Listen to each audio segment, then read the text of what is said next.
ஒரு நண்பர் பார்த்தீங்கன்னா, ஹெச்எம்டி ஸ்கைலைன் 256 ஜிபி இது US version is available for 12K on Amazon UAE அப்படின்னு போடுறாரு. ஸோ 12,000 கிடைக்குதுன்னா இது வாங்கலாமா வேண்டாமா, நீங்கள் யாராவது யூஸ் பண்ணுறீங்களான்னு கேட்டிருக்காரு. ஒருவேளை நண்பர்கள் நீங்கள் யாராவது யூஸ் பண்ணுறீங்கன்னா உங்களோட யூஸர் எக்ஸ்பீரியன்ஸை கமெண்ட்ஸில் சொல்லுங்கள். ஸோ இந்த மொபைல் நான் செக் பண்ணி பார்க்கும்போது பார்த்தீங்கன்னா ரீஃபர்பிஷ்டு அப்படின்னு சொல்லி அமேசானில் காட்டுது. அதோடய ப்ரைஸ் பார்த்தீங்கன்னா 30,000 காட்டுது. பட் நண்பர் சொல்கிறது 12,000ல் புதிய மொபைல்னால் சூப்பரான ஒரு டீல் அப்படின்னு தான் எனக்கு தோணுது. ஸ்னாப்ட்ராகன் 7S Gen 2 ப்ராசஸர் இருக்குது.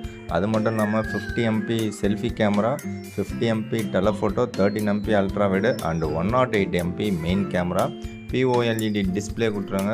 ஸோ இந்த மாதிரி ஒரு மொபைல் இந்தியாவில் கம்மியான விலையில் லான்ச் பண்ணியிருக்கலாம். ஏன் லான்ச் பண்ணலன்னு தெரில.